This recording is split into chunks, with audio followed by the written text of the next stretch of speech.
In a historic nationwide referendum, nearly 52% of the British voters chose to leave the European Union. Both the UK and the EU are now entering uncharted territories. For the first time in history, the EU will lose a member. Evidently, this will trigger a chain of events for the European bloc as well as for the United Kingdom and far beyond. In this report, we will explain the outcome of the Brexit. My name is Shirvan and welcome to Caspian Report. For more information on the channel, please visit our Patreon page. The Brexit referendum will be followed by negotiations between London and Brussels. A new framework of relations between the UK and the EU will have to be worked out. Matters such as freedom of movement of people, goods and services will have to be settled.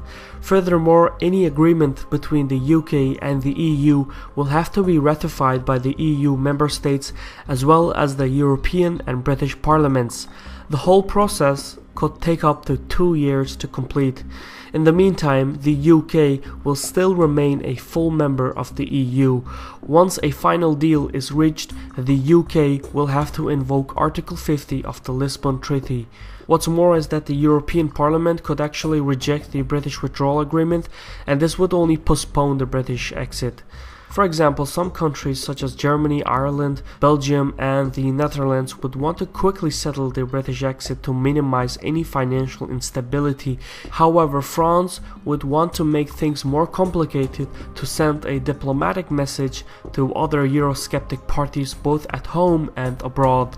Yet the most immediate consequence of the Brexit referendum will be financial. As confidence in the pound will decrease, the value of the currency will fall. Following this, inflation will rise. Already the pound has dropped 10% against the dollar.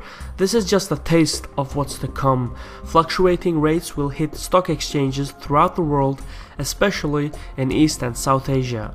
The European Central Bank and the Bank of England will try to minimize the damage by providing liquidity to banks.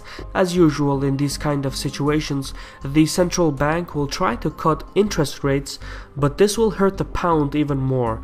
For now, the most likely outcome is that the UK falls into a recession. In fact, according to the British Treasury, the economy will contract by 3 to 6% in the 2 years the UK negotiates its exit terms. It's not just the UK that will feel the fallout. The 2 years of uncertain terms will restrain places where the pound is a favorite currency. The central banks of India, Japan and China have already issued warnings of a financial fallout within those 2 years.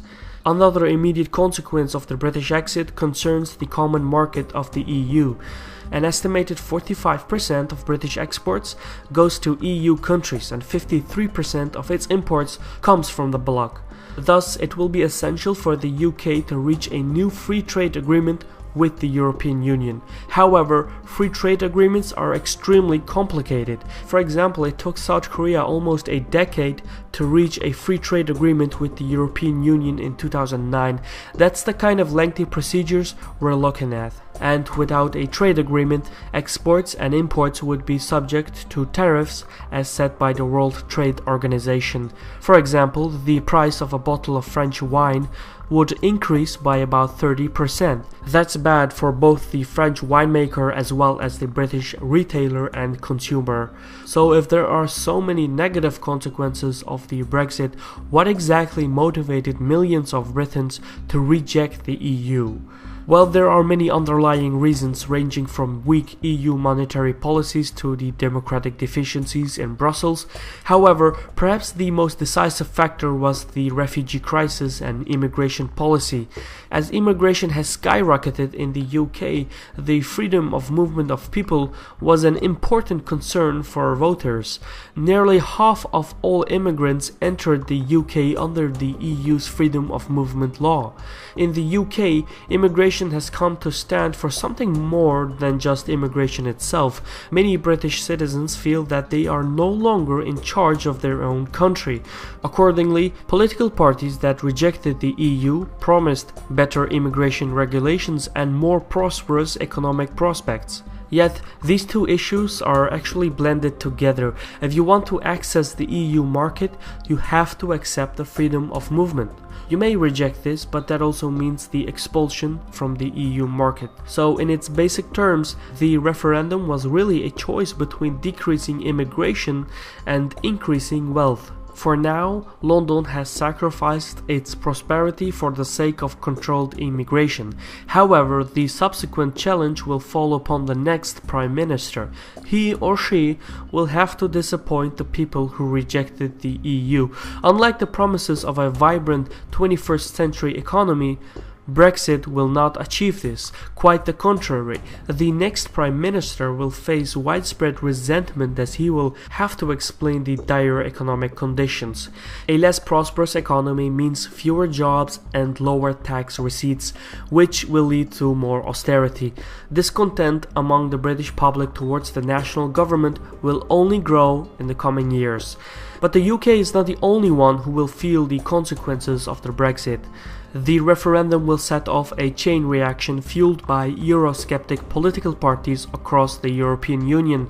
For example, in France, one of the founding members of the EU, the approval rates of the EU have dropped to an all-time low, even lower than in Great Britain. In Greece, the population is still upset with the German-imposed austerity regulations, and the ongoing pension reforms are already creating a constrained situation.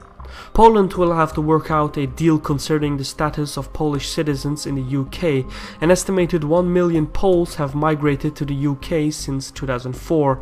Hungary will also face a tense situation where nationalist political parties blame Brussels for imposing ultra-liberal values such as gay marriage and multiculturalism. In Sweden, Denmark and the Netherlands, right-wing political parties will use the Brexit momentum and immigration policy to introduce their own respective exit referendums. Scotland is a particular case because the majority of the people, about 62%, voted to remain. Some members of the ruling Scottish National Party are already calling for an independence referendum when the UK leaves the EU. Thus, in all likelihood, Brexit will revive the independence demands in Scotland. In essence, Eurosceptic and right-wing nationalist parties will attempt to exploit the situation concerning Brexit by populist means. Ultimately, though, the EU as an institution has helped keep the peace in Europe for half a century. That era is now slowly coming to an end. In a previous Caspian report dating back to 2011, we argued that the European Union would in time effectively cease to exist due to its conflicting cultural, geographic and strategic differences. It remains to be seen whether the EU will formally cease to exist or become so unmanageable that it will lose its relevance. Either way, the Brexit will result in a more fragile and divided Europe. In the long term, instead of one cohesive union, we will see the formation of smaller unions within Europe. These smaller unions will be established along the lines of security, trade and geography. For example, if the EU were to end, the Nordic Council would fill the vacuum in Scandinavia, as Denmark, Sweden, Norway and Finland would form their own bloc. In Eastern Europe, the Visegrad Group would serve as a new regional bloc to counter the local security concerns in regards to Russia. Some countries such as Spain, Italy and Greece would be isolated due to their geographic and financial difficulties. In Western Europe, the core EU members, which includes Germany, France and the Benelux, would strive to form a separate economic union. As for London, Britain is an island nation, and its geopolitical interests require it to be somewhere between Europe and North America, but not firmly bound to either one. The British exit will be financially painful, but it will subside. Once it passes, the UK will be able to maximize its geopolitical position. All of these mentioned events will move at different speeds. What it shows is that the UK is entering uncharted territories, and its impact will be felt far beyond its own borders. This was a Caspian report by me, Shirvan. Special thanks to the following people for their contributions on Patreon. Caspian Report is a one-man operation. You can help with the costs of the show by supporting us on Patreon. Visit patreon.com/Caspian Report for more information. Plus, don't forget to share the video and leave your comments. Anyway, thank you for watching. Take care and Sarol.